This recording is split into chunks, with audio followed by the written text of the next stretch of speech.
والقرآن الحكيم إنك لمن المرسلين على صراط مستقيم تنزيل العزيز الرحيم لتنذر قوما ما أنذر آباؤهم فهم غافلون لقد حق القول على أكثرهم فهم لا يؤمنون إنا جعلنا في أعناقهم أغلالا فهي إلى الأذقان فهم مقمحون وجعلنا من بين أيديهم سدا ومن خلفهم سدا فأغشيناهم فهم لا يبصرون وسواء عليهم أنذرتهم أم لم تنذرهم لا يؤمنون إنما تنذر من اتبع الذكر وخشي الرحمن بالغيب فبشرهم بمغفرة وأجر كريم إنا نحن نحيي الموتى ونكتب ما قدموا وآثارهم وكل شيء أحصيناه في إمام مبين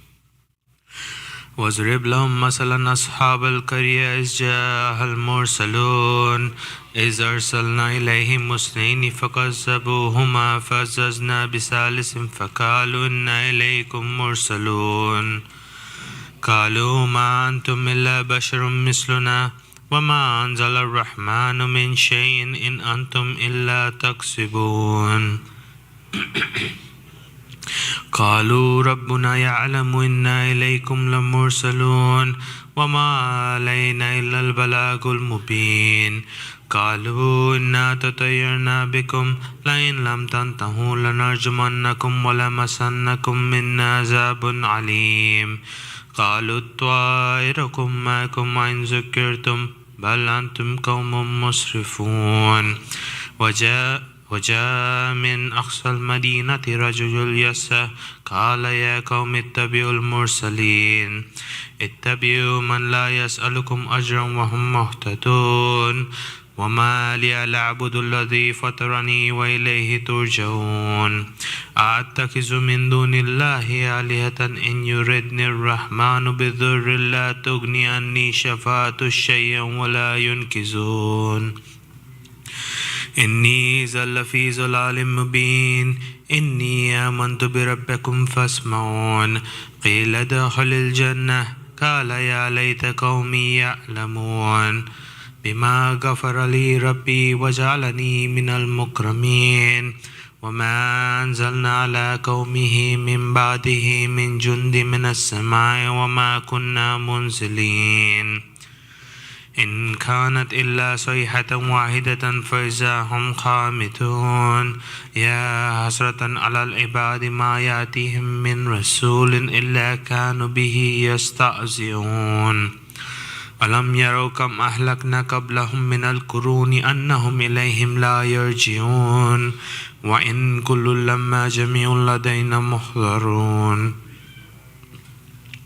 وآية لهم الأرض الميتة أحييناها وأخرجنا منها هبا فمنها يأكلون وجعلنا فيها جنات من نخيل وعناب وفجرنا فيها من العيون ليأكلوا من ثمره وما عملت أيديهم أفلا يشكرون سبحان الذي خلق الأزواج كلها مما تنبت الأرض ومن أنفسهم ومما لا يعلمون وآية لهم الليل نسلك منه النهار فإذا هم مظلمون والشمس تجري لمستقر لها ذلك تقدير العزيز العليم والقمر قدرناه منازل حتى أعد كالأرجون القديم لا الشمس ينبغي لها أن تدرك القمر ولا الليل سابق النهار وكل في فلك يسبحون وآية لهم أنا حملنا ذريتهم في الفلك المشحون وخلقنا لهم من مثله ما يركبون وإن نشاء نغرقهم فلا صريخ لهم ولا هم ينقذون إلا رحمة منا ومتاعا إلى حين وإذا قيل لهم اتقوا ما بين أيديكم وما خلفهم لعلهم ترحمون وما تأتيهم من آية من آيات ربهم إلا كانوا عنها معرضين وإذا قيل لهم أنفقوا مما رزقكم الله قال الذين كفروا للذين آمنوا أنطعم من لو يشاء الله أطعمه إن أنتم إلا في ضلال مبين ويقولون متى هذا الوعد إن كنتم صادقين ما ينظرون إلا صيحة واحدة تأخذهم وهم يخصمون فلا يستطيعون توصية ولا إلى أهلهم يرجعون ونفخ في الصور فإذا هم من الأجداث إلى ربهم ينسلون قالوا يا ويلنا من بعثنا من مرقدنا هذا ما وعد الرحمن وصدق المرسلون إن كانت إلا صيحة واحدة فإذا هم جميع لدينا محصرون فاليوم لا تظلم نفس شيئا ولا تجزون إلا ما كنتم تعملون إن أصحاب الجنة اليوم في شغل فاكهون هم وأزواجهم في ظلال على الأرائك متكئون لهم فيها فاكهة ولهم ما يدعون سلام قولا من رب رحيم وامتازوا اليوم أيها المجرمون ألم أعهد إليكم يا بني آدم أن لا تعبدوا الشيطان إنه لكم عدو مبين وأن اعبدوني هذا صراط مستقيم ولقد كنتم تأكلون هذه جهنم التي كنتم توعدون اصلوها اليوم بما كنتم تكفرون اليوم نختم على أفواههم وتكلمنا أيديهم وتشهد أرجلهم بما كانوا يكسبون ولو نشاء لمسكنا على أعينهم فاستبقوا الصراط فأنى يبصرون ولو نشاء لمسكناهم على مكانتهم فما استطاعوا مزيا ولا يرجعون ومن نؤمر ننكس في الخلق أفلا يأكلون وما علمناه الشعر وما ينبغي له إن هو إلا ذكر وقرآن مبين لينذر من كان حيا ويحق القول على الكافرين أولم يروا أنا خلقنا لهم مما عملت أيدينا أنعاما فهم لها مالكون وظللنا لهم فمنها ركوبهم ومنها يأكلون ولهم فيها منافع ومشارب أفلا يشكرون واتخذوا من دون الله آلهة لعلهم ينصرون لا يستطيعون نصرهم وهم لهم جند محضرون فلا يحزنك قولهم إنا نعلم ما يسرون وما يعلنون أولم يرى الإنسان أنا خلقناه من نطفة فإذا هو خصيم مبين وضرب لنا مثلا ونسي خلقه قال من يحيي العظام وهي رميم قل يحيي الذي أنشأ أول مرة وهو بكل خلق عليم الذي جعل لكم من الشجر للأخضر نارا فإذا أنتم منه توقدون أوليس الذي خلق السماوات والأرض بقادر على أن يخلق مثلهم بلى وهو الخلاق العليم إنما أمره إذا أراد شيئا أن يقول له كن فيكون فسبحان الذي بيده ملكوت كل شيء وإليه ترجعون. سورة مباركة فاتحة.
إن الله وملائكته يصلون على النبي يا أيها الذين آمنوا صلوا عليه وسلموا تسليما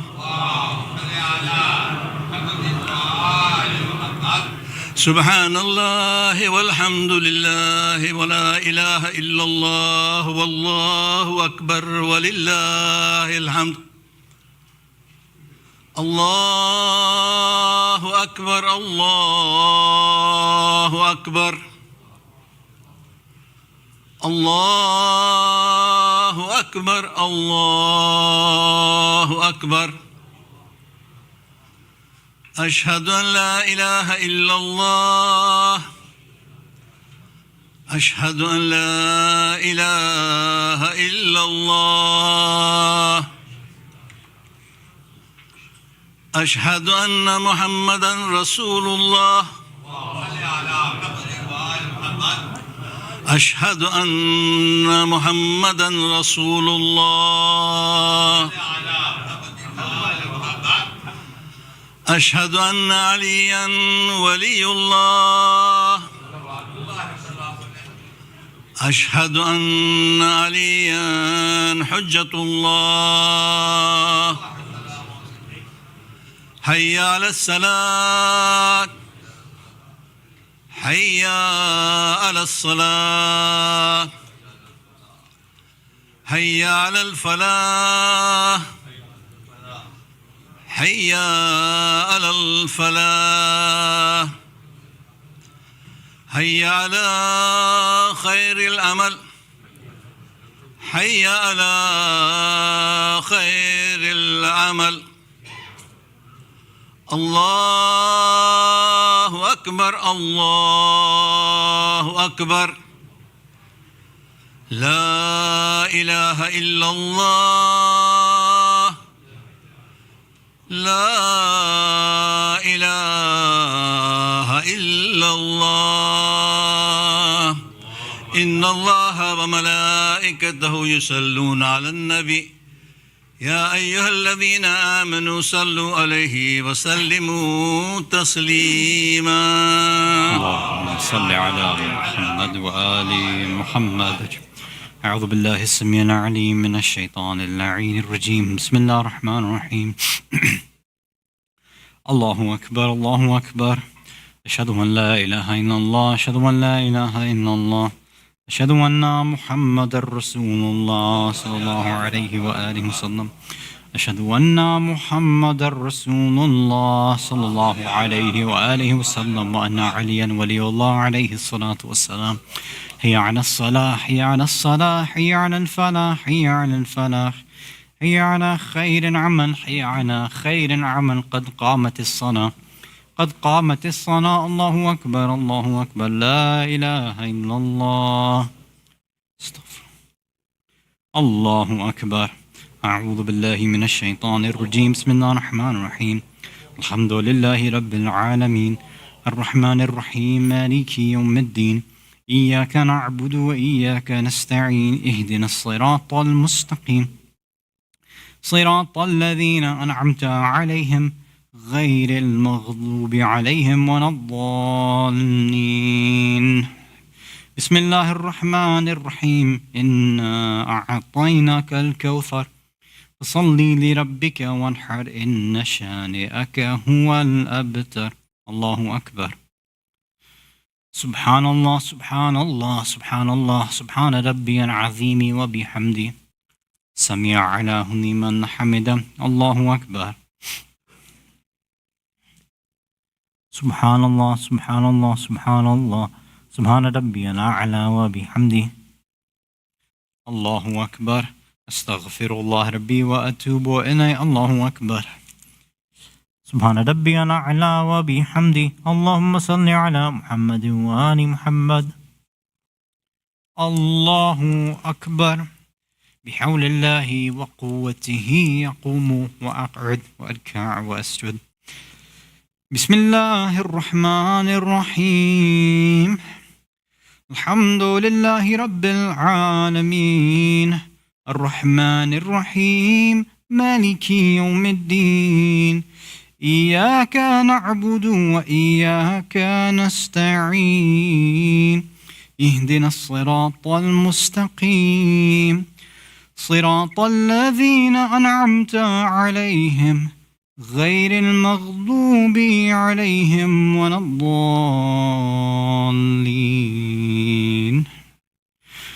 بسم الله الرحمن الرحيم. قل هو الله أحد الله الصمد لم يلد ولم يولد ولم يكن له كفوا أحد كذلك الله ربنا الله أكبر. اللهم اجعل محياي محيا محمد وآل محمد ومماتي ممات محمد وآل محمد عليه وعليهم السلام. الله أكبر. سبحان ربي العظيم وبحمده. اللهم صل على محمد وآل محمد. سمع الله لمن حمده. الله أكبر. سبحان ربي الأعلى وبحمده. سبحان الله سبحان الله سبحان الله. الله أكبر. استغفر الله ربي وأتوب إليه. الله أكبر. سبحان الله سبحان الله سبحان الله. اللهم صل على محمد وآل محمد. الله أكبر. الحمد لله. أشهد أن لا إله إلا الله وحده لا شريك له وأشهد أن محمدا عبده ورسوله. اللهم صل على محمد وآل محمد. بحول الله وقوته أقوم وأقعد وأركع وأسجد. سبحان الله سبحان الله سبحان الله. أستغفر الله من كل ذنب وأتوب إليه. الله أكبر. سبحان ربي العظيم وبحمده. اللهم صل على محمد وآل محمد. سمع الله لمن حمده. الله أكبر. سبحان ربي الأعلى وبحمده. اللهم صل على محمد وآل محمد. الله أكبر. أستغفر الله ربي وأتوب إليه. الله أكبر. سبحان الله سبحان الله سبحان الله. سبحان ربي الأعلى وبحمده. اللهم صل على محمد وآل محمد وعجل فرجهم. إلهي عظم الذنب من عبدك فليحسن العفو من عندك يا كريم. الله أكبر. بسم الله وبالله والحمد لله. أشهد أن لا إله إلا الله وحده لا شريك له وأشهد أن محمدا عبده ورسوله. اللهم صل على محمد وآل محمد. السلام عليك أيها النبي ورحمة الله وبركاته. السلام علينا وعلى عباد الله الصالحين. السلام عليكم ورحمة الله وبركاته. الله أكبر الله أكبر الله أكبر. لا إله إلا الله. بسم الله الرحمن الرحيم. إن الله وملائكته يصلون على النبي يا أيها الذين آمنوا صلوا عليه وسلموا تسليما.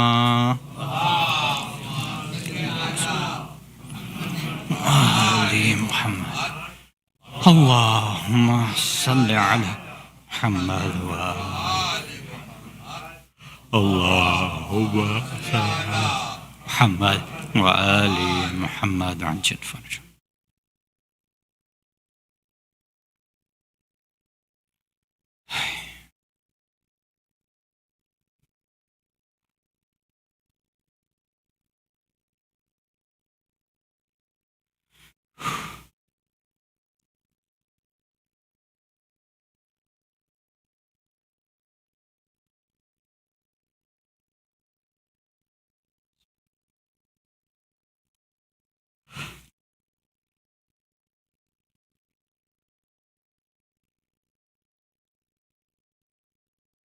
لا إله إلا الله. بسم الله الرحمن الرحيم. استغفر الله الذي لا إله إلا هو الحي القيوم ذو الجلال والإكرام وأتوب إليه. استغفر الله الذي لا إله إلا هو الحي القيوم ذو الجلال والإكرام وأتوب إليه. استغفر الله الذي لا إله إلا هو الحي القيوم ذو الجلال والإكرام وأتوب إليه.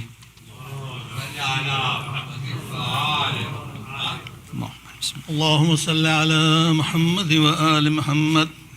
بسم الله الرحمن الرحيم. أستغفر الله الذي لا إله إلا هو الحي القيوم ذو الجلال والإكرام وأتوب إليه. أستغفر الله الذي لا إله إلا هو الحي القيوم ذو الجلال والإكرام وأتوب إليه. أستغفر الله الذي لا إله إلا هو الحي القيوم ذو الجلال والإكرام وأتوب إليه. بسم الله الرحمن الرحيم. يا شديد القوى ويا شديد المحال، يا عزيز يا عزيز يا عزيز، ظلت بأزمتك جميع خلقك، واكفني شر خلقك. يا محسن يا مجمل يا منعم يا مخذل، يا لا إله إلا أنت سبحانك إني كنت من الظالمين. فاستجبنا له ونجيناه من الغم وكذلك ننجي المؤمنين. وصلى الله على سيدنا محمد وآله الطاهرين.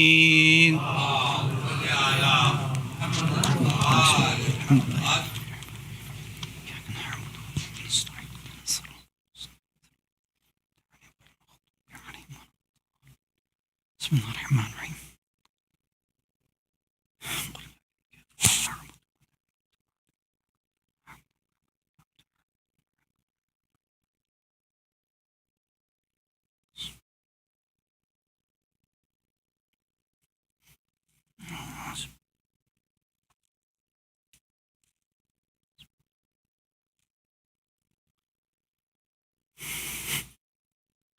بسم الله الرحمن الرحيم. الحمد لله.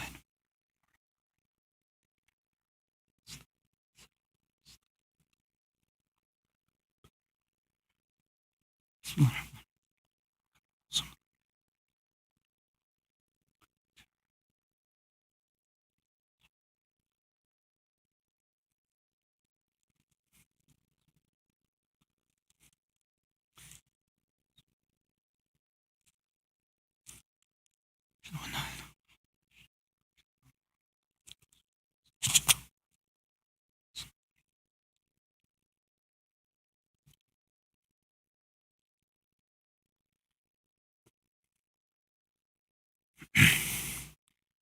Bismillah ar-Rahman ar-Rahim.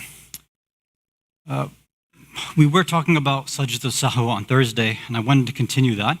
But something came up recently, and I've been getting questions about the method, the correct method of reciting the salawat, and I usually get that question a couple times a year. So I wanted to just address it here, just to clarify it for anybody who may have that question, or may have seen some clips that have been forwarded around for the past few years about that. So there's a claim that we are not supposed to say Allahumma salli ala Muhammad wa ali Muhammad. So there's some claim that people say that you can't stop at the word Muhammad. You have to continue, otherwise it changes the meaning and it discounts the Ahlul Bayt, something like that. So when this claim first came, it's been a while since that idea has been out there. Many of us, we investigated, we were still in Qom at the time. We looked through pretty much every Arabic grammar book you can think of, and there was no such rule there. Right? We tried to do the research and it wasn't there. If you've seen anybody recite the salawat ever, that's never been a claim before too. So this is not a valid position in Arabic grammar, in Shia Aqidah, or whatever. There are 3 valid ways that you can recite the salawat. You can do it as many people do it, and you do the waqf, meaning you stop at Muhammad. So yes, it's fine and correct to say, Allahumma salli ala Muhammad wa ali Muhammad. There's no problem in that. It doesn't change the meaning. It's okay to do, right? It's just taking a pause like you would in any language. You can take a pause and then continue, and it doesn't change the meaning at all, right? The other way to recite it, if you want to continue everything, is Allahumma salli ala Muhammadin wa ali Muhammad. You can do that as well too. It's not better, it's not worse. So those first 2 options are pretty much no different. The last option, some might argue it's slightly better if you apply the rules of tajweed, right? So if you're reciting Quran, for example, or you're reciting dua or ziyara, or in your own salah, when we recite the salawat, there, if you want to add that din sound to the wow that comes after it, then it wouldn't be Muhammadin wa ali, it would be Muhammadin, right? So Allahumma salli ala Muhammadin wa ali Muhammad. So some might argue if you want to follow tajweed and follow it all the way through, that would probably be better than the one above it. So instead of saying Muhammadin, if you say Muhammadin, that's the only time you can really say that one is a little bit better. But again, that's only following rules of tajweed, which it's arguable how much extra, again, good boy points you're getting for that. Right? So I know these clips get shared around a lot, and I think if I look at my workload, half my workload is just responding to WhatsApp forwards. So if I can offer any advice, the first would be, yes, you can recite salawat however you want. And the second would be, don't trust WhatsApp forwards, right? I think that one's probably more important than the first, inshallah. Salawat on Muhammad wa ala Muhammad. I heard some of you changing it right now too. أعوذ بالله السميع العليم من الشيطان اللعين الرجيم. بسم الله الرحمن الرحيم. الله أكبر الله أكبر. أشهد أن لا إله إلا الله. أشهد أن لا إله إلا الله. أشهد أن محمد رسول الله صلى الله عليه وآله وسلم. أشهد أن محمد رسول الله صلى الله عليه وآله وسلم وأن عليا حجة الله صلوات وسلامه عليه. حي على الصلاة حي على الصلاة حي على الفلاح حي على الفلاح حي على خير العمل حي على خير العمل. قد قامت الصلاة قد قامت الصلاة. الله أكبر الله أكبر لا إله إلا الله. استغفر الله ربي. الله أكبر. أعوذ بالله من الشيطان الرجيم. بسم الله الرحمن الرحيم. الحمد لله رب العالمين الرحمن الرحيم مالك يوم الدين إياك نعبد وإياك نستعين اهدنا الصراط المستقيم صراط الذين أنعمت عليهم غير المغضوب عليهم ولا الضالين. بسم الله الرحمن الرحيم. والعصر إن الإنسان لفي خسر إلا الذين آمنوا وعملوا الصالحات وتواصوا بالحق وتواصوا بالصبر. الله أكبر. سبحان ربي العظيم وبحمده. اللهم صل على محمد وآل محمد. سمع له لمن حمده. الله أكبر. سبحان ربي الأعلى وبحمده. سبحان الله سبحان الله سبحان الله. الله أكبر. استغفر الله ربي وأتوب إليه. الله أكبر. سبحان ربي الأعلى وبحمده. سبحان الله سبحان الله سبحان الله. الله أكبر. بحول الله وقوته أقوم وأقعد وأركع وأسجد. بسم الله الرحمن الرحيم.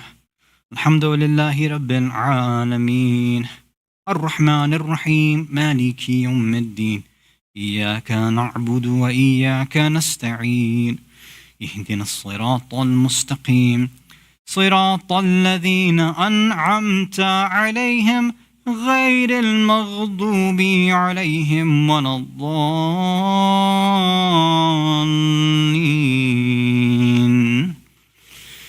بسم الله الرحمن الرحيم.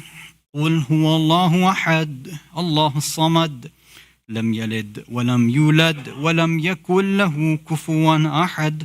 كذلك الله ربنا. الله أكبر. اللهم اغفر للمؤمنين والمؤمنات والمسلمين والمسلمات الأحياء منهم والأموات. تابع بيننا وبينهم بالخيرات إنك مجيب الدعوات إنك على كل شيء قدير. الله أكبر.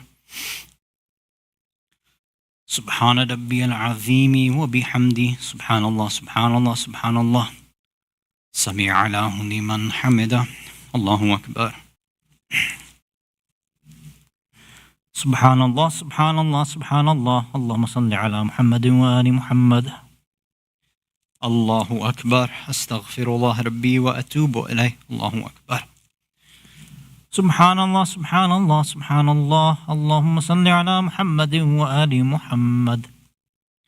الله أكبر. الحمد لله كما هو أهله. أشهد أن لا إله إلا الله وحده لا شريك له وأشهد أن محمدا عبده ورسوله. اللهم صل على محمد وآل محمد بحول الله وقوته يقوم وأقعد وأركع وأسجد. سبحان الله سبحان الله سبحان الله. استغفر الله رب. الله أكبر. سبحان ربي العظيم وبحمده. اللهم صل على محمد وآل محمد سميع الله لمن حمده. الله أكبر. سبحان ربي الأعلى وبحمده. سبحان الله سبحان الله سبحان الله. الله أكبر. استغفر الله ربي وأتوب إليه. الله أكبر. سبحان الله سبحان الله سبحان الله. سبحان ربي الأعلى وبحمده. الله أكبر. بحول الله وقوته يقوم وأقعد وأركع وأسجد. سبحان الله والحمد لله ولا سبحان الله والحمد لله سبحان الله والحمد لله ولا استغفر الله أكبر. سبحان الله سبحان الله سبحان الله. سبحان ربي العظيم وبحمده سمع الله لمن حمده. الله أكبر. سبحان ربي الأعلى وبحمده. سبحان الله سبحان الله سبحان الله. الله أكبر.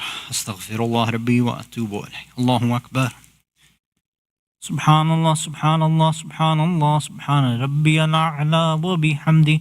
اللهم صل على محمد وآل محمد وعجل فرجهم. إلهي أنت كما نحب فاجعلنا كما تحب. الله أكبر. بسم الله وبالله والحمد لله. أشهد أن لا إله إلا الله وحده لا شريك له وأشهد أن محمدا عبده ورسوله. اللهم صل على محمد وآل محمد. السلام عليك أيها النبي ورحمة الله وبركاته. السلام علينا وعلى عباد الله الصالحين. السلام عليكم ورحمة الله وبركاته. الله أكبر الله أكبر الله أكبر. لا إله إلا الله. بسم الله الرحمن الرحيم. إن الله وملائكته يصلون على النبي يا أيها الذين آمنوا صلوا عليه وسلموا تسليما.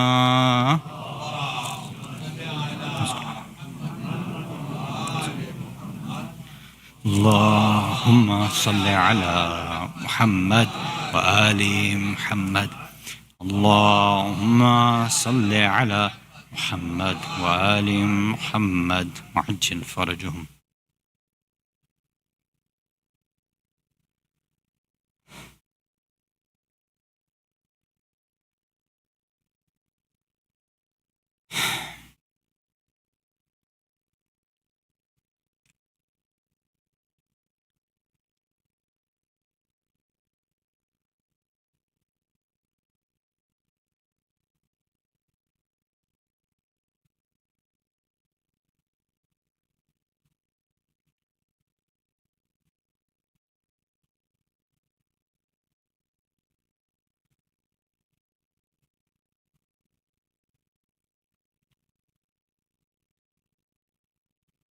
لا إله إلا الله. بسم الله الرحمن الرحيم. أستغفر الله الذي لا إله إلا هو الحي القيوم ذو الجلال والإكرام وأتوب إليه. أستغفر الله الذي لا إله إلا هو الحي القيوم ذو الجلال والإكرام وأتوب إليه. أستغفر الله الذي لا إله إلا هو الحي القيوم ذو الجلال والإكرام وأتوب إليه. اللهم صل على محمد وآل محمد. بسم الله الرحمن الرحيم.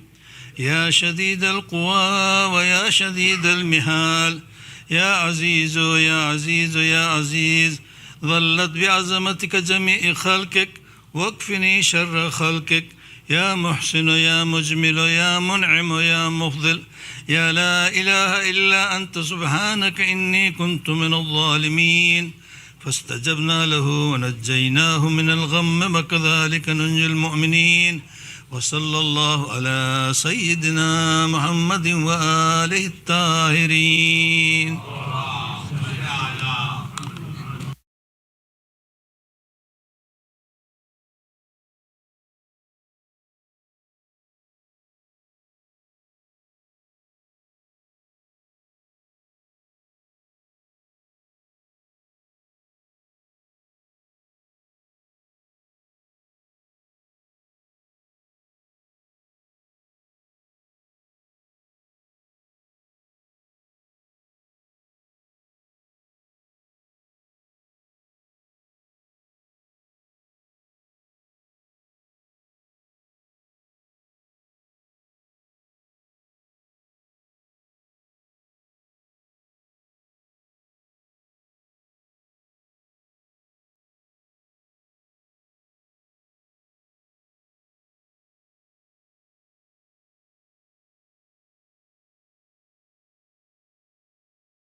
صلوات على محمد وآل محمد.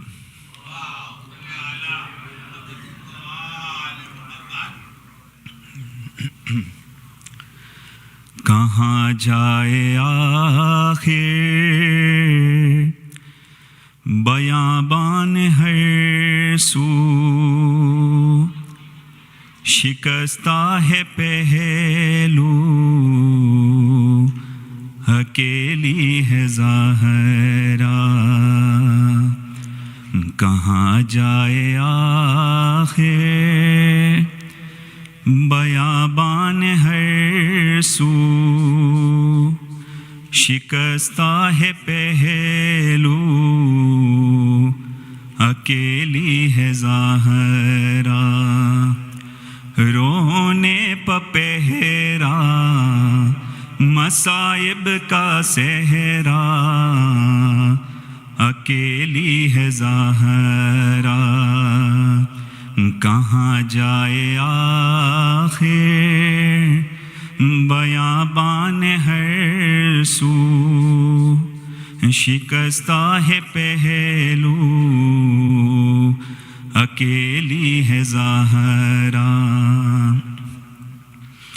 بیاں کس سے جا کر کروں درد اپنا ہے غیروں کی دنیا نہیں کوئی اپنا بیاں کس سے جا کر کروں درد اپنا ہے غیروں کی دنیا نہیں کوئی اپنا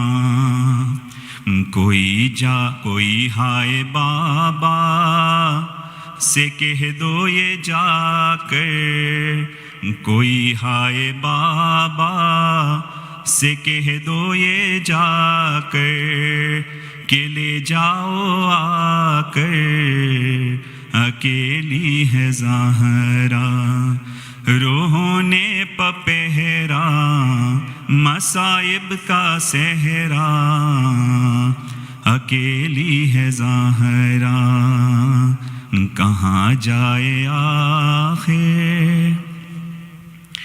در فاطمہ کو جلایا ہے تم نے کیا وعدہ اپنا بلایا ہے تم نے در فاطمہ کو جلایا ہے تم نے کیا وعدہ اپنا بلایا ہے تم نے تماچے نہ مارو مسلمانوں جاؤ علی کو بلاؤ اکیلی ہے زہرا رونے پپہرا مصائب کا صحرا اکیلی ہے زہرا کہاں جائے آخر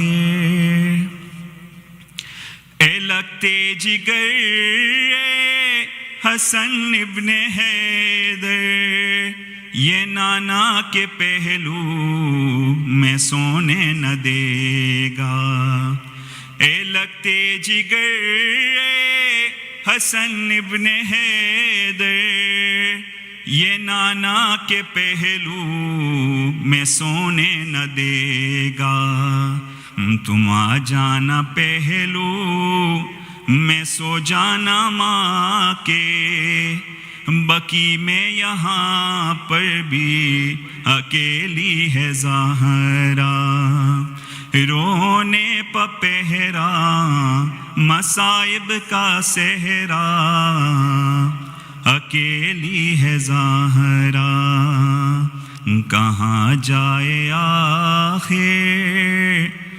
بیابان ہر سو شکستہ ہے پہلو اکیلی ہے زہرا شہ کربلا نے کہاں روکے ماں سے یہ مظلوم بیٹے نے مظلوم ماں سے شہ کربلا نے کہاں روکے ماں سے یہ مظلوم بیٹے نے مظلوم ماں سے اکیلا ہوں میں بھی اکیلی ہے زینب اکیلے ہے بابا اکیلی ہے زہرا رونے پپہرا مصائب کا صحرا اکیلی ہے زہرا کہاں جائے آخر بیابان ہر سو شکستہ ہے پہلو اکیلی ہے زہرا صلو علی محمد و آل محمد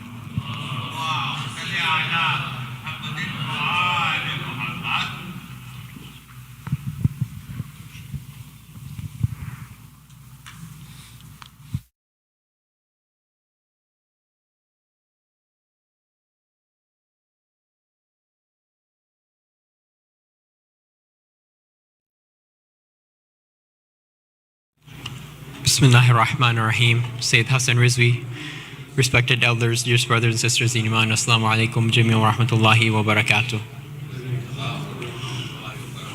Surah Fatiha is requested for all marhumin listed on the screen, as well as all other marhumin. Surah Mubarak al-Fatiha.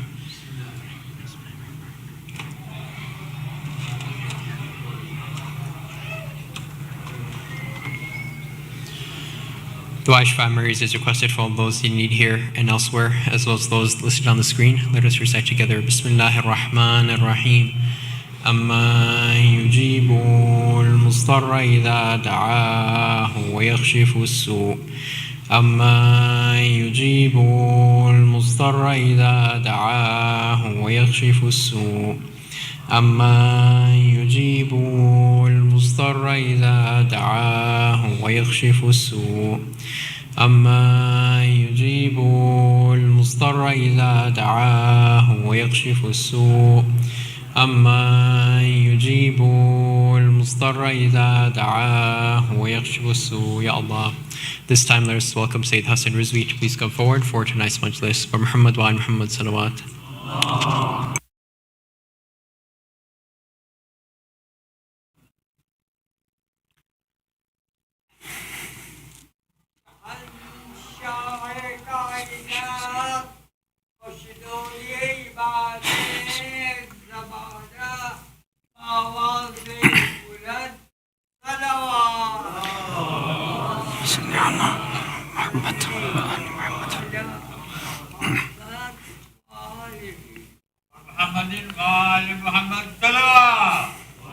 اللهم صل على محمد وعلى محمد وعجل فرجهم. أعوذ بالله السميع العليم من الشيطان اللعين الرجيم. بسم الله الرحمن الرحيم وبه نستعين لا حول ولا قوة إلا بالله العلي العظيم والحمد لله رب العالمين والصلاة والسلام على أشرف الأنبياء والمرسلين بالقاسم المصطفى محمد.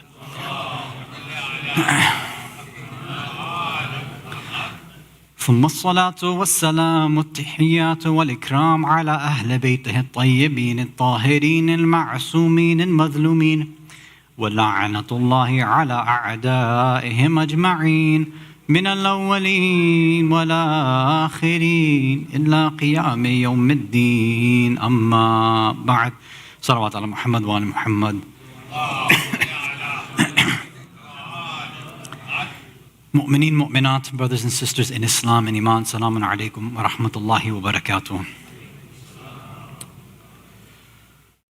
I'd like to offer all of you my condolences and all mu'mineen, mu'minat as we commemorate the Shahadat anniversary of Rasulullah sallallahu alayhi wa alihi wa sallam.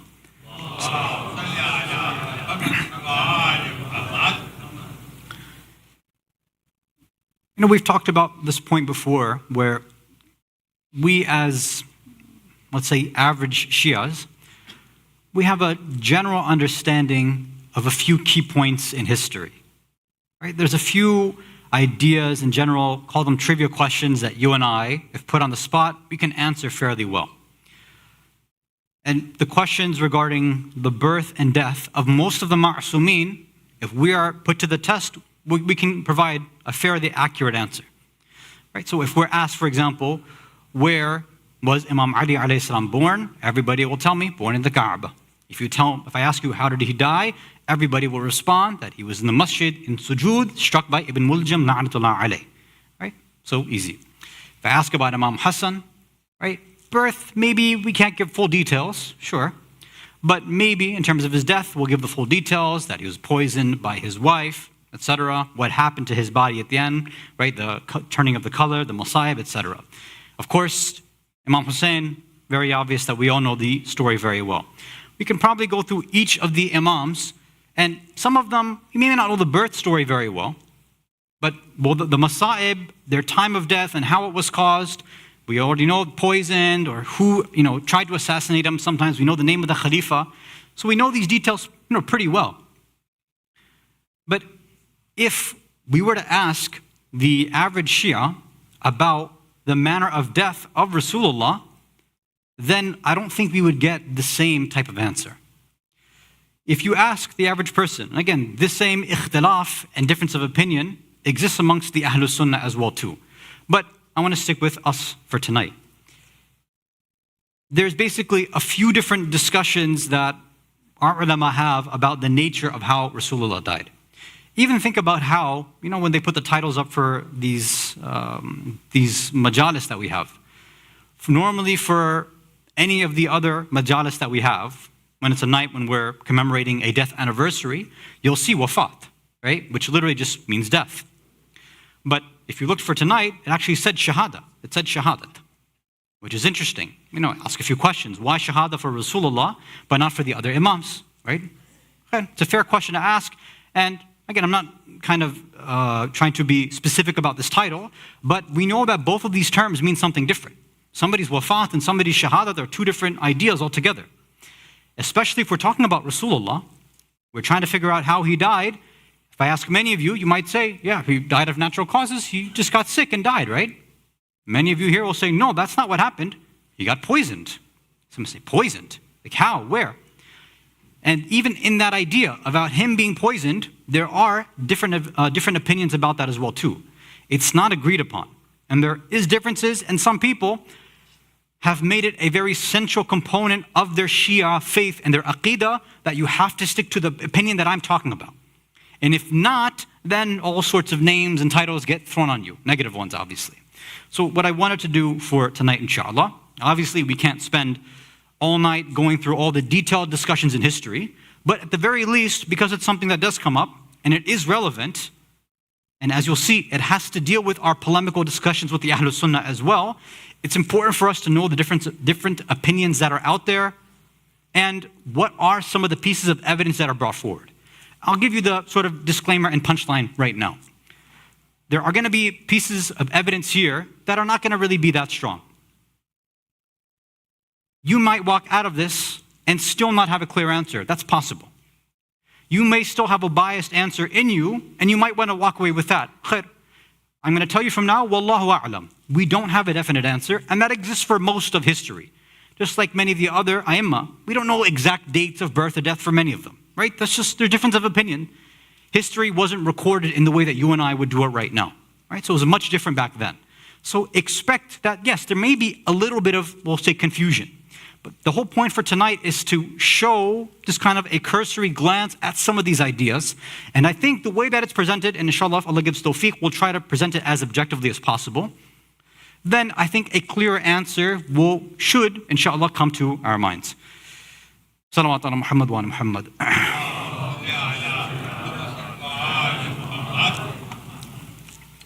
One of the most famous opinions that is out there is that, yes, Rasulullah was poisoned. And they say he was poisoned where? He was poisoned at Khaybar. How did that happen? We have riwayat for that. Let me start by sharing some of those. Again, there are multiple, as I'm saying here again. In these kind of discussions, I don't want to bring you every single hadith on the matter, right? I think you would get bored of it, right? It's technical discussion, obviously, but I at least want to give you some of the pieces of evidence that are used in the discussion amongst historians. So this one of the companions, Ibn al-Qaddah, asks, or he says that I once heard Imam Ja'far as-Sadiq alayhi salatu was-salam say, صمت اليهودية النبي صلى الله عليه وآله في الذراع. That a Yahudi woman poisoned Rasulullah using a piece of meat. And specifically it's mentioned that some sort of shoulder meat, and the historians say that it was probably from a sheep or something like that, that this Yahudi woman put some poison in meat and then served it to Rasulullah. وَكَانَ النَّبِيُّ صَلَّى اللَّهُ عَلَيْهِ وَآلِهِ وَسَلَّمَ يُحِبُّ الذِّرَاعَ وَالْكِتَفِ. And for some reason this hadith is mentioned, Rasulullah liked that type of meat. He liked shoulder meat, meat closer to the arm and things like that. And then he continued, وَيَكْرَهُ الْوِرْكِ لِقُرُوبِهَا مِنَ الْمَبَالِ. And he disliked meat that was closer to the hip or the thigh because it was closer to the area where the animals would urinate. So he disliked that sort of area. Now, look, there's other information which is not super relevant, but over here, it's clear that Imam Sadiq is saying that poison was given by someone, a Yehudi woman, and it doesn't say over here, but we have other riwayat which mentions a bit more details. Again, another one from Imam Sadiq.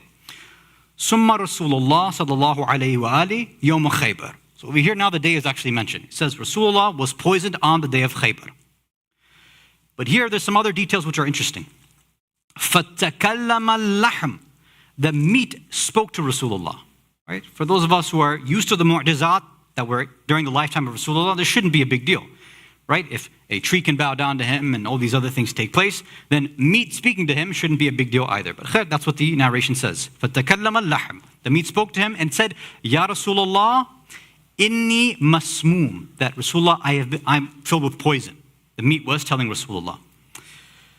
فقال النبي صلى الله عليه. Then Rasulullah replied, عند موته اليوم قطعت مطايا الأكلة التي أكلت بخيبر. At the time of Rasulullah's death, he had said, today, the food that I ate at Khaybar, has now cut up my body. وَمَا مِن نَبِيٍّ وَلَا وَصِيٍّ إِلَّا الشَّهِيدِ. This last part's important too. And there is no prophet or a wasi, meaning somebody that is going to take care of their affairs afterwards. For our purposes, that would be the Ahlul Bayt, the Imams. There is no prophet or a wasi except that they are shaheed. So there's 2 points over here. So there's added details in this hadith that now the day has been added. That it happened at Khaybar. That the meat actually told Rasulullah after he had consumed it that, that it was poisoned. Then it also mentions the fact too that Rasulullah is saying himself when he died that this is the cause of my death. That meat, that poisoned meat that I had at Khaybar, that is the cause of my death. That's what's happened to me.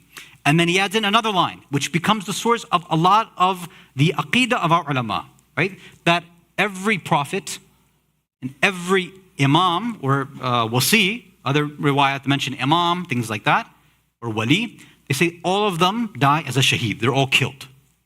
And this becomes a basic formula and an idea that many of our ulama use, and then they kind of back project it back onto other riwayat. Right? So keep that in mind, because when they see counter evidence, they'll say, but we have a principle already. We already have other riwayat which say that all of the Ahlul Bayt, all of them, all the ma'asumeen are going to become shaheed. So they're going to use that as sort of an evidence that helps them out. Now, again, you can easily say, hey, this is just a bunch of riwayat. What good does that do us?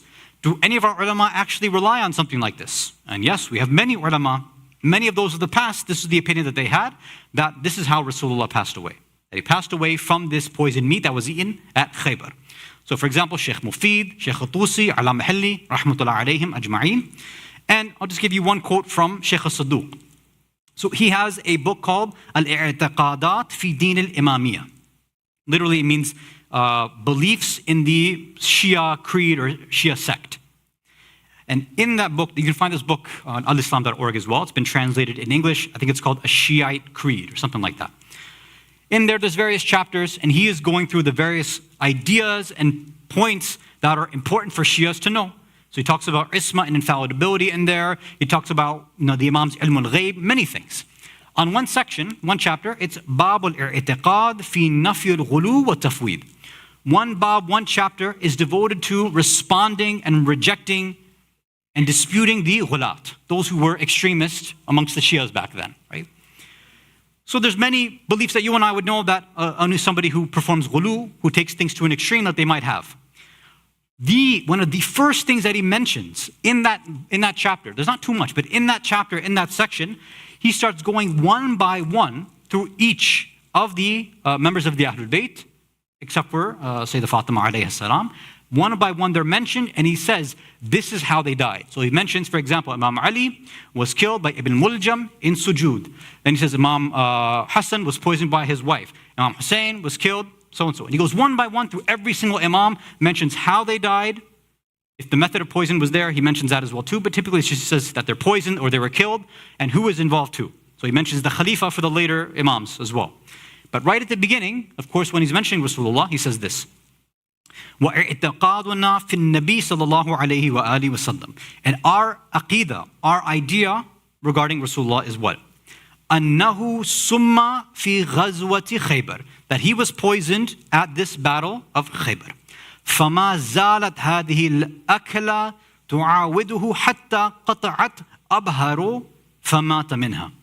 And this poison continued to affect him. The food, the poison continued to affect him until it severed his aorta, and that's how he died. So he goes into even more detail about how much of an effect it had on the body of Rasulullah sallallahu alayhi wa alihi wa sallam.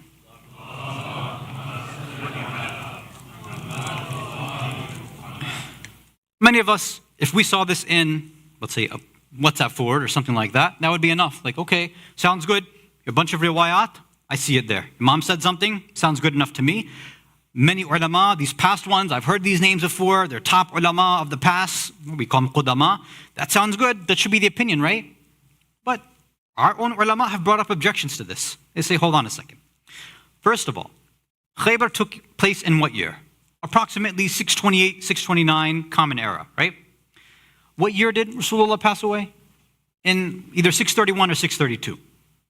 So say, hold on a second. What poison exists that takes this 3, 4, 5 years to take effect? It's a very strange thing. And how is it the case that before all of this, these 3, 4 years, there's nothing, no mention of any decline in health and things like that, and then all of a sudden he just falls ill and dies and mentions that, yeah, this is because of the poison? Say, look, this is suspect. It seems a bit strange. That's one objection. And the other objection is this. Let's go back to Khaybar, right? This is where it allegedly happens, at Khaybar. Now, what is Khaybar?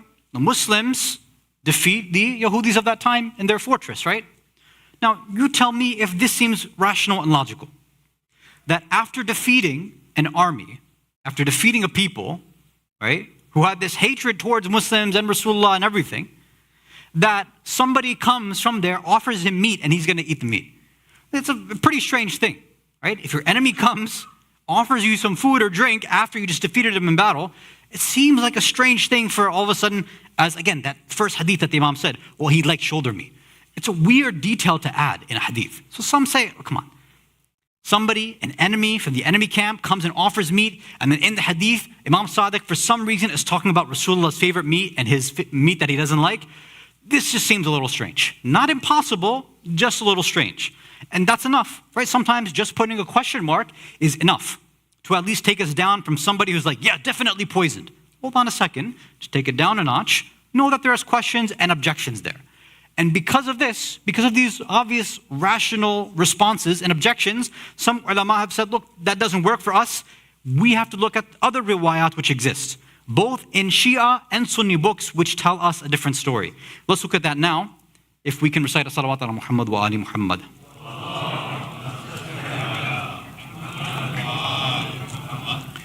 So over here now, there's kind of two groups that form. These two groups, they don't deny the idea of Rasulullah being poisoned, but they end up being in two camps. One of them says that, okay, we actually believe that something happened in Khaybar, but something else closer to the end of Rasulullah's life, he was actually poisoned again.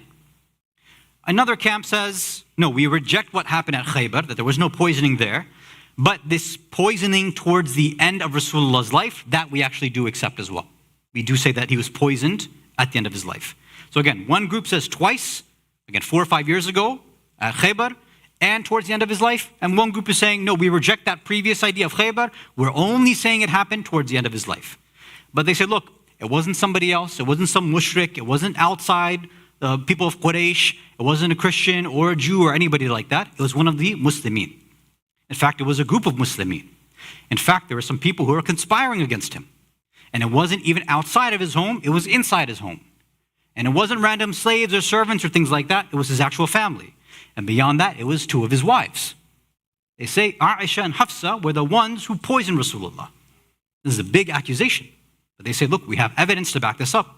Right? You can't make a claim like this unless there's some evidence. And like I'm saying, we have Shia ulama who hold this position. Right? I mean, this is with all due respect to them, obviously, but I want to share where this sort of idea comes from. So, we're going back once again, another hadith from our 6th Imam, Imam Ja'far as-Sadiq alayhi salatu wassalam.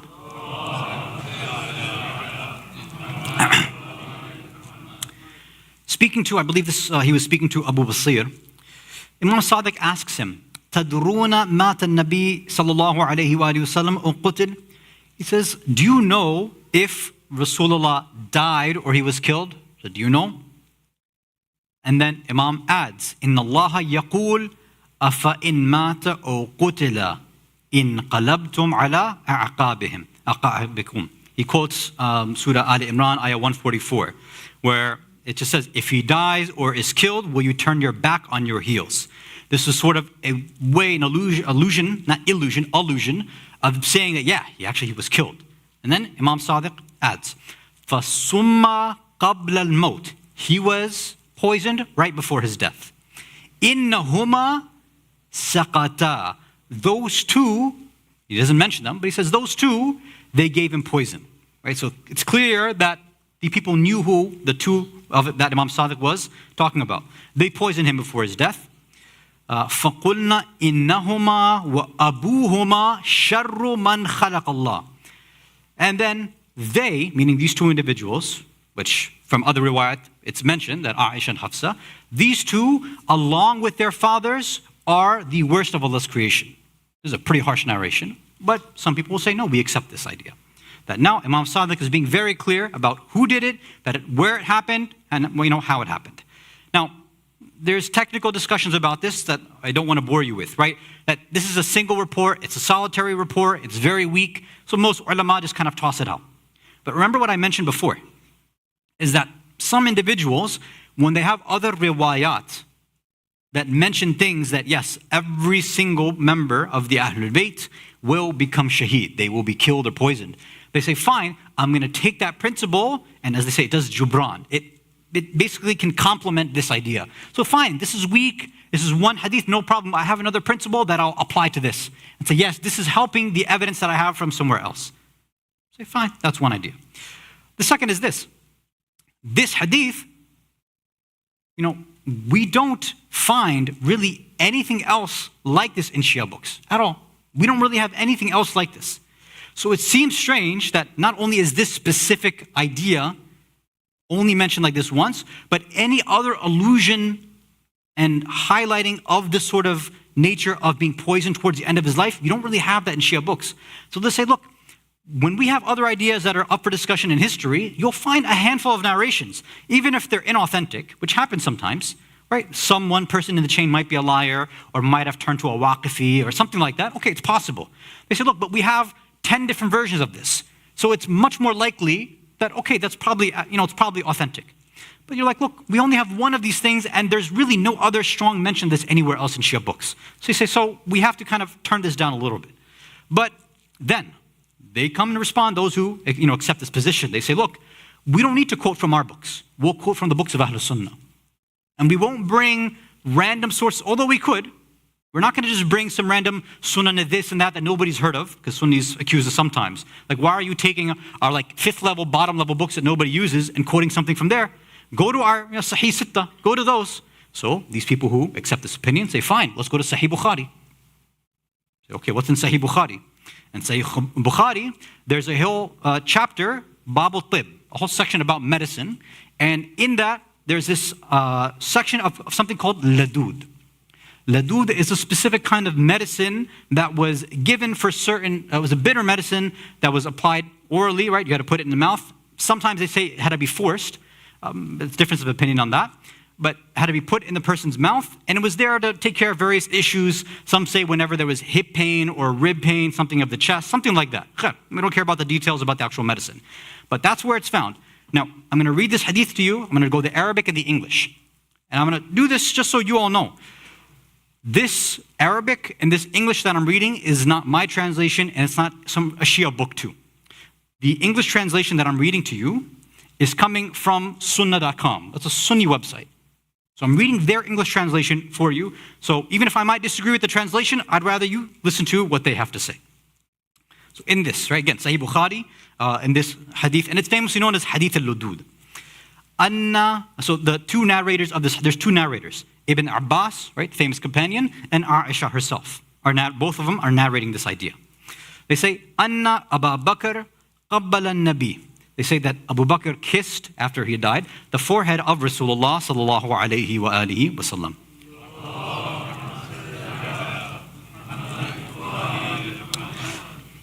So they mention that some random point, but then Aisha adds something herself, right? Again, this is what the hadith says. وَقَالَتْ Aisha, Aisha added, لَدَدْنَاهُ فِي مَرَضِي, that we put medicine in one side of his mouth, right, in the mouth of Rasulullah. فَجَعَلَ يُشِيرُ إِلَيْنَا, Rasulullah started to wave and indicate towards us. Oh, sorry, let me read their translation. أَنْ لَا تُلُدُّنِي, right? I said what I was going to do and I started going against it because of my bad habits. Okay. We put medicine in one side of his mouth, but he started waving at us to not to insert the medicine into his mouth. فَقُلْنَا كَرَاهِيَّةُ الْمَرِيضِ لِلدُّعَاءِ, we said he dislikes the medicine as a patient usually does.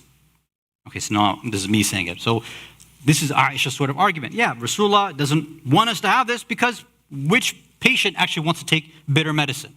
That was Aisha's sort of argument here, right? Okay, so that's what, again, I'll give you the translation again. He dislikes the medicine as a patient usually does.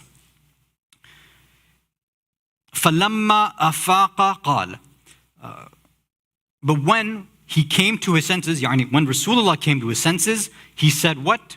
He said, أَلَمْ أَنْهَاكُمْ أَنْ تَلُدُّنِي, did I not forbid you to put medicine, and in parentheses it says by force. Again, not my parentheses, it's sunnah.com in their translation.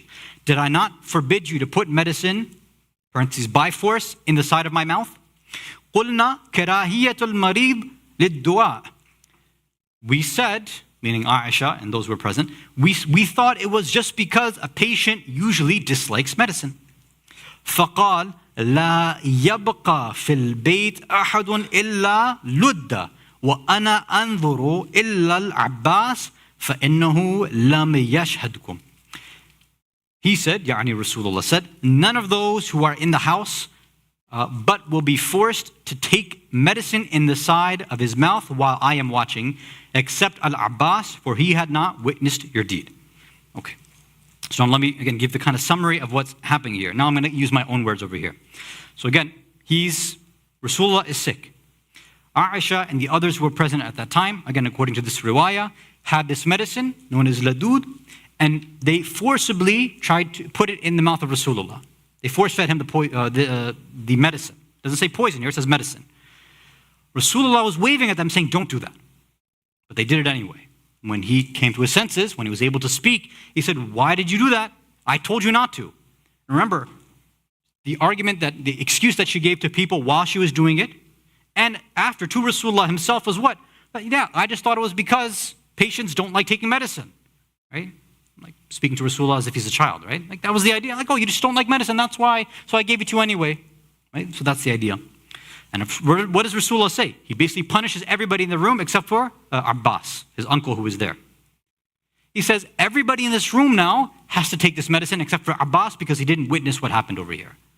So that's the hadith. Again, this is in Sahih Bukhari, right? And there are other sort of similar things like this too, but I'm giving you the idea of what's going on.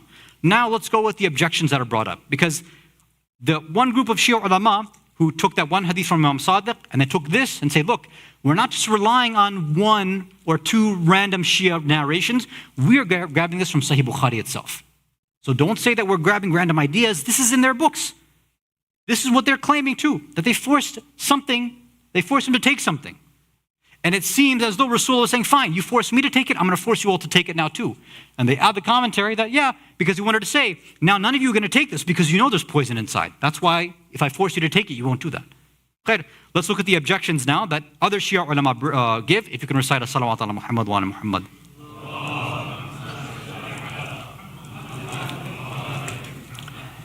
First objection.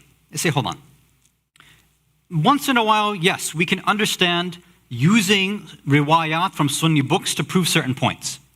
But you can't just grab certain reports that are not acceptable to our Shia standards, right? Sunni standards of ilm al-hadith and rijal and diraya, all those hadith sciences. Sunni, Ahlul Sunnah, they have multiple different methods that they use. And we Shias, we also have our own different methods, but it's pretty different than what the Ahlul Sunnah use. So if we were going to use our standards, we would never accept a hadith like this. So you see, why are you using it right now? And it's what I said before. Some individuals, they already have a bias in their mind, in their heart. they have a personal bias, they have a polemical bias, and they have an emotional bias. They already have this hatred for certain individuals. So now any hadith, any indication where somebody's doing some wrongdoing, especially something like this, they're saying, oh yeah, we're going to accept it, no problem, regardless of how weak it actually might be. This is an issue. Say, look, when you're going to be a researcher, when you're trying to find out something as serious as Rasulullah being poisoned by his wives, by his family members, this is a big accusation. You can't just rely on something like this. The Ahlul Sunnah, they'll have their own discussion, right? And obviously they say, look, we don't accept this for many reasons, which I'll mention in a second. But the Shia ulama say, look, the other ulama, they shouldn't let their judgment, when I say ulama, I mean some of us as lay individuals as well. We see something like this and we probably jump to the idea, see, look at these guys, they poisoned him. I knew it. Hold on. Just because we might have some other issues with certain wives, with certain companions, doesn't mean that every single negative thing about them is going to be true. That's not an accurate way of criticizing and objecting to somebody's behavior.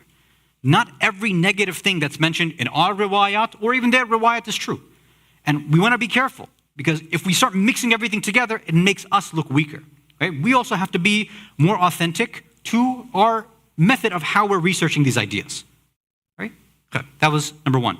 The second is this whole idea of being forced medicine, again, responding to the Shia ulama who hold this belief, where is this idea in our books? Yeah, we mentioned the one thing from Imam Sadiq alayhi salam where he said that, yeah, he was poisoned at the end of his life. Fine. But how come these details weren't there? This idea that's being mentioned, right? All these details that is there, that this forced medicine, how come this isn't there? And that one hadith you quoted from Imam Sadiq, the names weren't mentioned, it was just alluded to, but there was no details. Why wouldn't we have the details?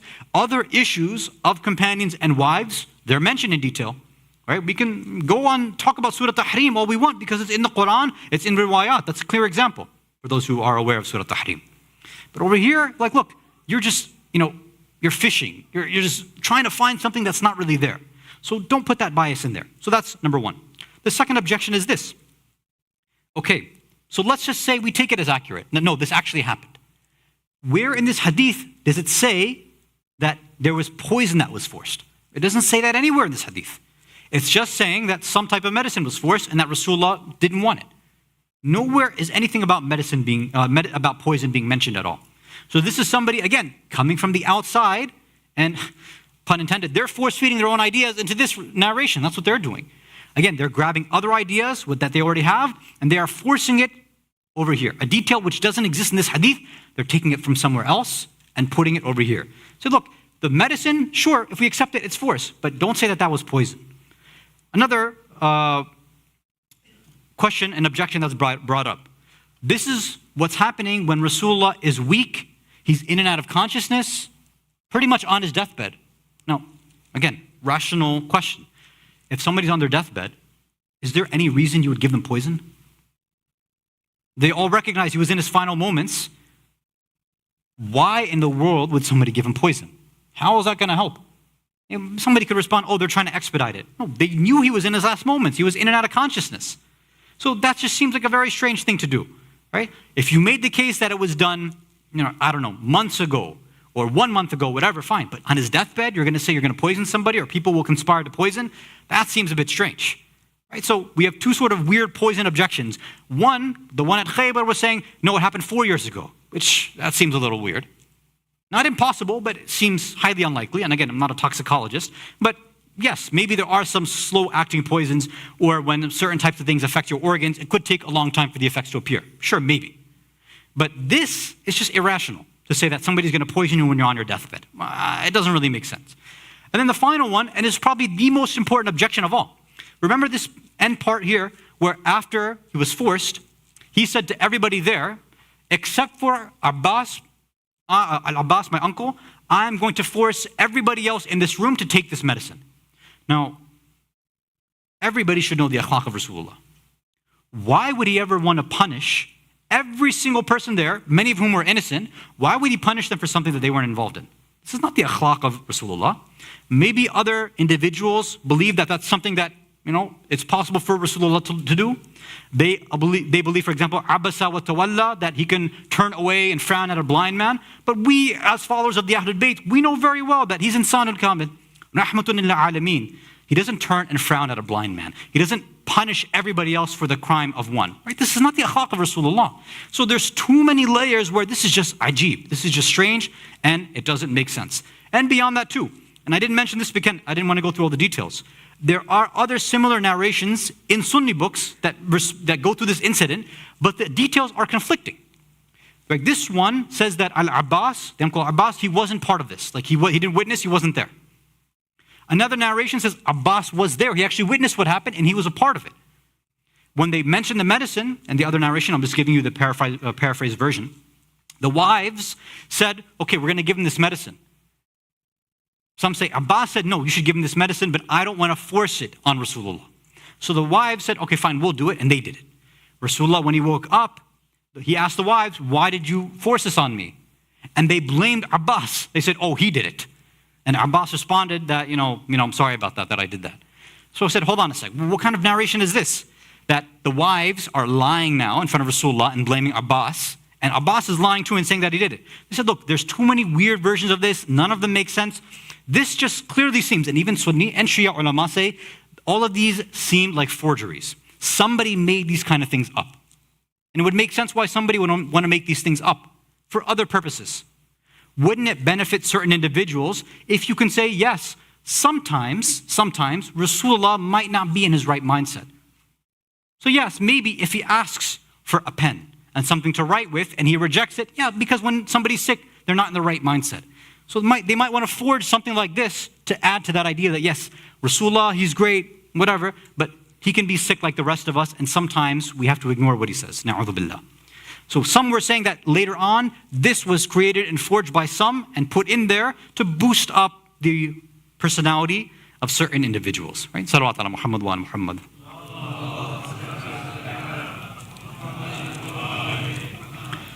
So what we're left with after all of this, right? We went through the first opinion on poisoning. We went through the objections on that. That Khaybar seems unlikely, not impossible, but seems unlikely. This second opinion about being poisoned right before his death by the wives, again, seems highly, highly unlikely. Yes, with all due respect to the ulama who have this opinion amongst the Shia, it does, again, I'm giving you a response of our own Shia ulama. This seems highly, highly unlikely, right? Based on the rejections and the objections that we had given. And that's why you find many, we can argue maybe the majority of Sunni and Shia ulama say it was just a fever or some sort of sickness that afflicted Rasulullah towards the end of his life. They say maybe about 14 days or so, 2 weeks before he had passed, he had contracted some sort of fever or pneumonia or something like that. And that's what eventually led to his death. And they have their own evidence, which I'm not going to bring because we don't need to bring that because that's the leftover opinion. And they say that's pretty much what we have. Now again, I said that maybe some of you will stick to your opinion before this. That's fine. Some of you may be even more confused. Oh, that wasn't my intention, but maybe that happened, and I apologize if that's the case. If there's anything that we can take away from this, what I really hope can be taken away is the idea that these posts, these WhatsApp forwards, sometimes even speakers, ulama, zakirin, when they share these ideas from the minbar, or in a speech, or in an article, whatever it is, not everybody is ready to give you the full story. Not everybody is willing to share that, no, there are differences of opinion on this.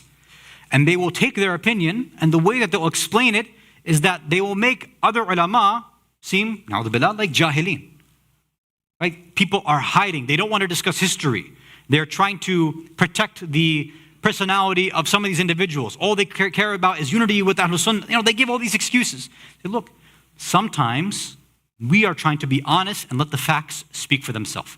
At the end of the day, wallahu a'lam, we have no idea.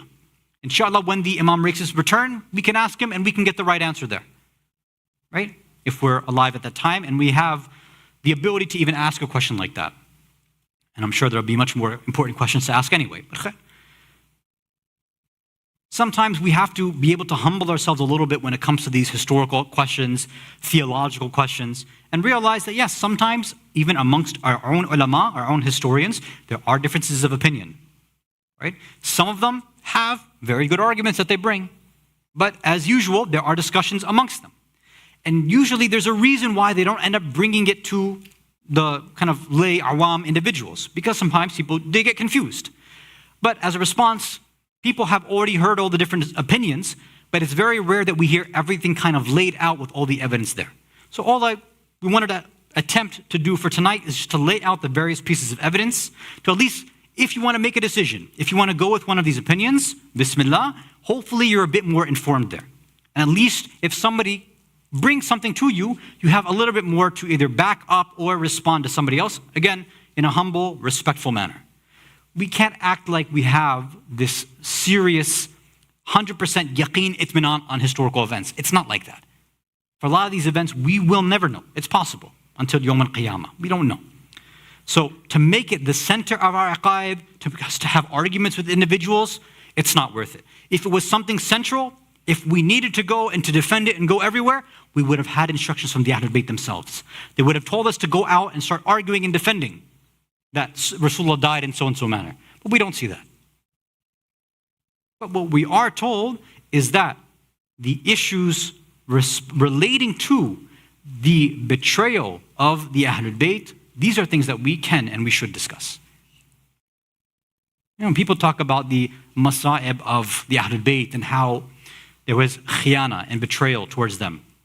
And how they would, every generation, every imam, every ma'asum, they were looking for supporters during their time. But if there was one individual who was the inception and beginning of the one who was betrayed the most, then of course we start with Rasulullah. The one who brings the mission, the one who changes the lives of these Arabs, completely flips them from being the worst of the worst and offering them a chance for complete salvation towards Jannah. But you see, many of them, they take the message and they keep it near and dear and they try to practice. But unfortunately, during his life, you see how they betray him, how they question his every move. They question his statements. They question the treaties that he makes. They even question the fact that he's a Rasul. As one companion is recorded to have said, on that day I questioned his risala. I wasn't sure if he was a prophet or not. We see how he gives orders and tells them to go to battle, go do this, go do that, and they say, no, we prefer to stay over here instead. This is what Rasulullah had to deal with. Constantly preaching, trying to bring the various warring tribes, after they became Muslim, bring them together, bring their hearts together, ta'lif al-qulub. But they stuck to their tribalism. And over again, Rasulullah, his heart breaks. He has a soft, sensitive heart. And constantly, it's Allah Himself in the Quran who tells him, Ya Rasulullah, Ya Nabi, la tahzun. Don't worry, don't grieve over these individuals. You give the message, you preach, I'm the one who's in charge of Hidayah. But Rasulullah, his soft, sensitive heart of his, he can't take this. He doesn't want to be the cause for anybody to end up in hellfire because they reject the message. They couldn't even wait for Rasulullah to be buried. They had to go and set up a meeting to go and decide, okay, now who will take over? Who will run affairs after he's gone? Knowing very full well that Rasulullah had mentioned it time and time again, that Amir al-Mu'mineen was going to lead after. But you see that this is the betrayal, right? And that's why before he had passed, he had mentioned over and over again, this is your wali. This is your mawla now. That was the biggest betrayal that he had. Towards the last few moments of his life, when he was surrounded by his true followers, his family, they say at that time, he asked Imam Ali and Bibi Fatima, he said, bring my beloved children to me. And for that, he meant to bring Hasan and Hussein and Zainab and Kulthum. He said, bring them to me. I want to smell their fragrance one more time. I want to smell that beautiful fragrance of my grandchildren. And Rasulullah hugged them for perhaps the last time there. Then they say his head was in the lap of Imam Ali as he was in and out of consciousnness, as he gave him his final wasi, his final will and testament, and advised him over many things. As-salah, as-salah, as-salah. Remind the ummah about giving importance to salah. Remind them about salatul layl. Remind them about taking care of orphans. Remind them about maintaining themselves as Muslimin. All of these things. And then, probably the most difficult part for Rasulullah is when he had his final moments with his daughter Fatima. What father can handle when the heart of their daughter is broken? And they say when Rasulullah is in and out of conscious as he's speaking to Bibi Fatima, they say that some of the tears of Fatima fell on the face, the beloved cheeks of Rasulullah, and it caused him to wake up once. And he said, Ya Fatima, oh my beloved daughter, Ya Bunayya, why do you cry for me like this? Don't you know that I'm going to a better place than this? I'm going to Jannah. But of course, he said, Ya Abata, oh father, Baba, how can I live without you? How can I survive in this dunya without you here? I won't be able to continue. She knew very well what the ummah would do to them after Rasulullah passed. She knew all of these things.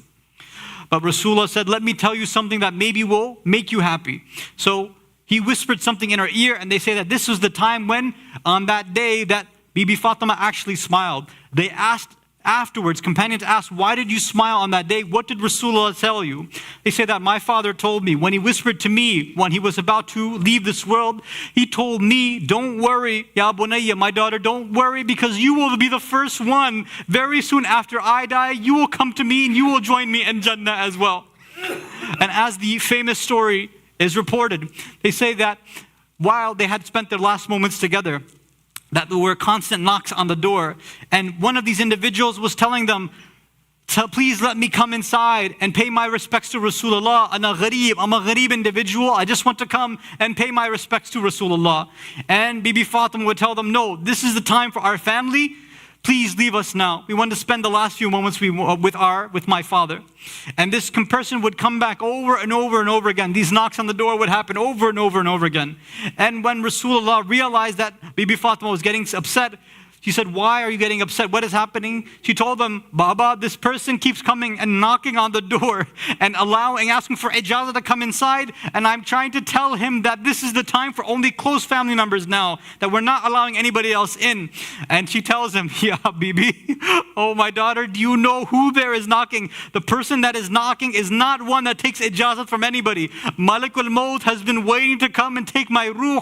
He is looking for my ijazah, and he is waiting for your ijazah as well, because of the maqam and the station that you and I have. And we would respond, Ya Rasulullah, you know better than we do that in a few short months, in a very short amount of time, other individuals will come to that same door. They won't knock on the door softly. They will not ask for ijazah. They will threaten that same house. They will threaten the people inside. They will threaten Bibi Fatima. They will push the door on her. They will burn this house, and they will cause this difficulty in the lives of the Ahlul Bayt. لعنة الله على القوم الظالمين وسيعلم الذين ظلموا أي منقلب ينقلبون إنا لله وإنا إليه راجعون رضا بقضائه وتسليما لأمره صلوات على محمد وآل محمد.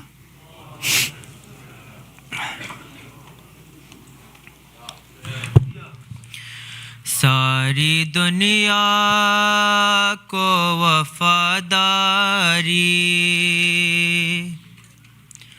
सारी दुनिया को वफादारी सिखाओ लोगों,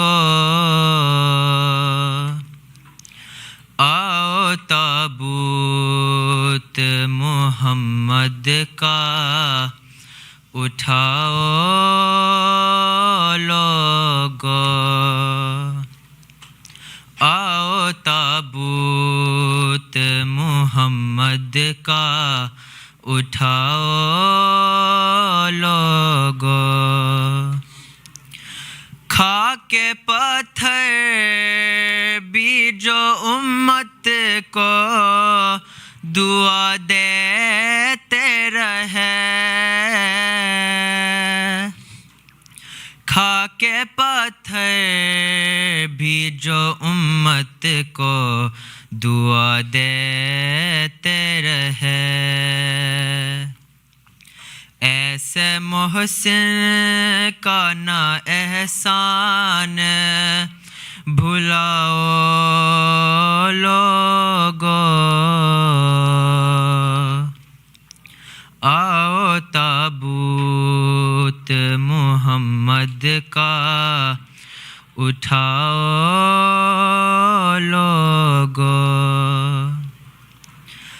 अपने गम भूल के देती है खदीजा ये सदा, اپنے غم بھول کے دیتی ہے خدیجہ یہ صدا،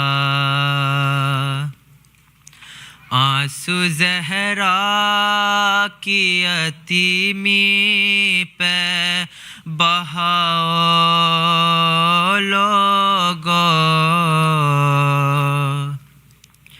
آؤ تابوت محمد کا اٹھاؤ لوگو، بعد بابا کے جسے حق نہ ملا دنیا سے، بعد بابا کے جسے حق نہ ملا دنیا سے، اس کے حق کے لیے آواز اٹھاؤ لوگو، آؤ تابوت محمد کا اٹھاؤ لوگو، کیوں ہو خاموش بقیہ کے اجڑ جانے پر، کیوں ہو خاموش بقیہ کے اجڑ جانے پر، اپنے سرکار کو ایسے نہ رلاؤ لوگو، آؤ تابوت محمد کا اٹھاؤ لوگو، یا حسین یا حسین یا حسین یا حسین یا حسین یا حسین یا حسین یا حسین یا حسین یا حسین، سب مل کے کہیں اب اہل عذاب، واہ ویلا ہے واہ ویلا، واہ ویلا ہے واہ ویلا، واہ ویلا ہے واہ ویلا، واہ ویلا ہے واہ ویلا، واہ ویلا ہے واہ ویلا، واہ ویلا ہے واہ ویلا، واہ ویلا ہے واہ ویلا، سب مل کے کہیں اب اہل عذاب، واہ ویلا ہے واہ ویلا، واہ ویلا ہے واہ ویلا، واہ ویلا ہے واہ ویلا، واہ ویلا ہے واہ ویلا، واہ ویلا ہے واہ ویلا، سب مل کے کہیں اب اہل عذاب، واہ ویلا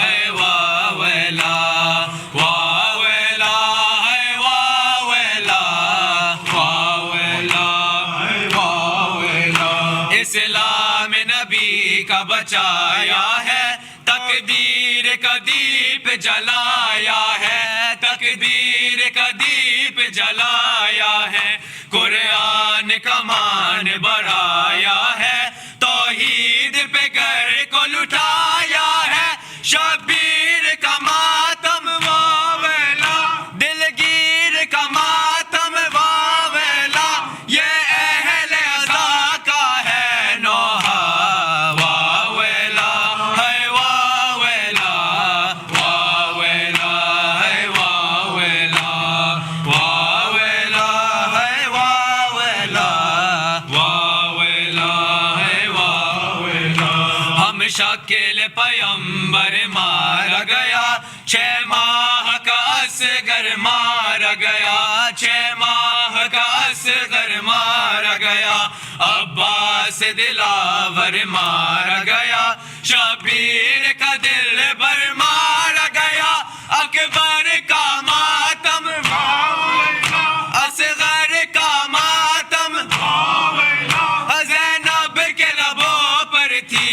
صدا واہ ویلا ہے واہ ویلا واہ ویلا ہے واہ ویلا واہ ویلا ہے واہ ویلا واہ ویلا ہے واہ ویلا واہ ویلا ہے واہ ویلا واہ ویلا ہے واہ ویلا کیسے ہو رقم احوال جفا آدان ستم میں کچھ ایسا کیا آدان ستم میں کچھ ایسا کیا قاسم کا جسد پامال ہوا بے حال ہوئی فروا قاسم کا ماتم واہ ویلا بے کس کا ماتم واہ ویلا قاسم کا غم ہے اور کبرا واہ ویلا ہے واہ ویلا واہ ویلا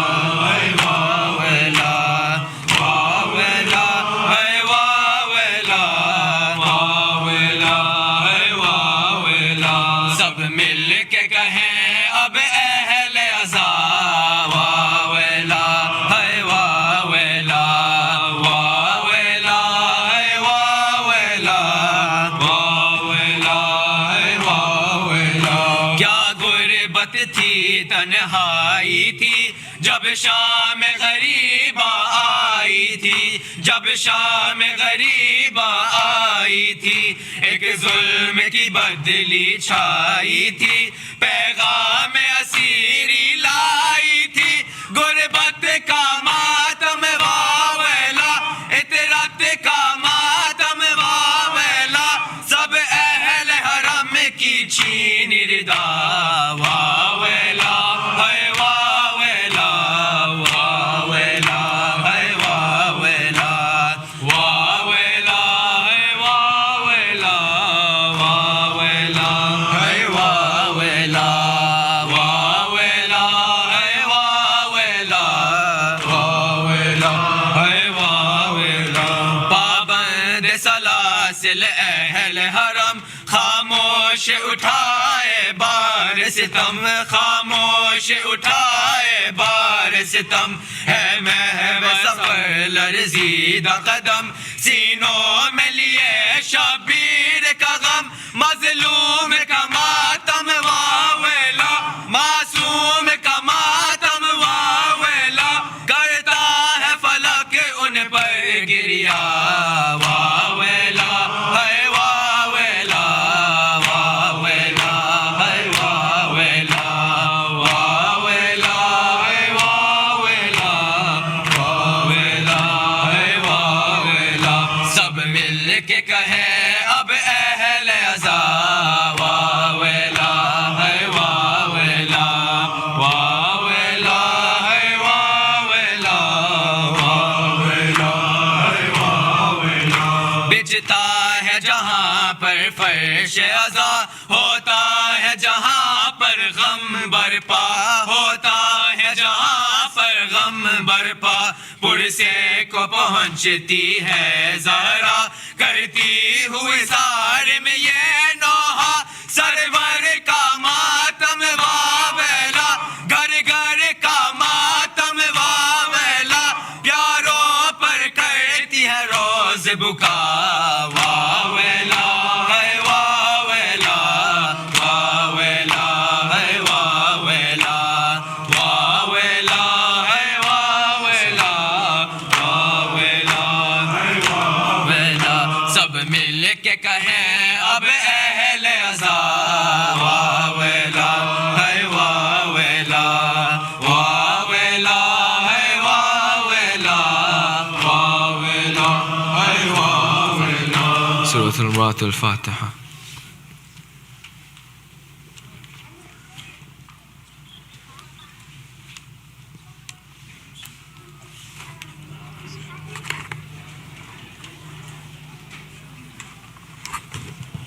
بسم الله الرحمن الرحيم. السلام عليك يا رسول الله، السلام عليك يا أمير المؤمنين، السلام عليك يا فاطمة الزهراء سيدتي نساء العالمين، السلام عليك يا أبا محمد يا حسن المجتبى، السلام عليك يا أبا عبد الله، السلام على الحسين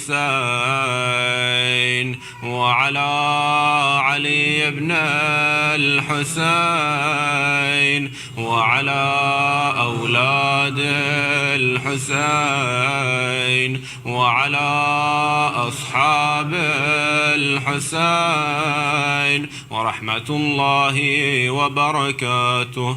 السلام على أئمة المسلمين علي بن الحسين ومحمد بن علي وجعفر بن محمد وموسى بن جعفر وعلي بن موسى ومحمد بن علي وعلي بن محمد والحسن بن علي ورحمة الله وبركاته. السلام عليك يا مولانا يا صاحب العصر والزمان، السلام عليك يا خليفة الرحمن، السلام عليك يا شريك القرآن، السلام عليك يا كعبة الإيمان، السلام عليكم ورحمة الله وبركاته.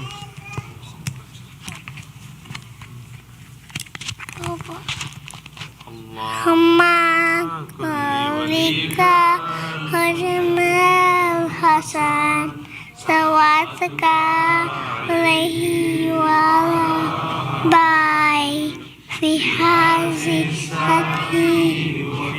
الرسالة حافظا كيدا ناصرا ديوانا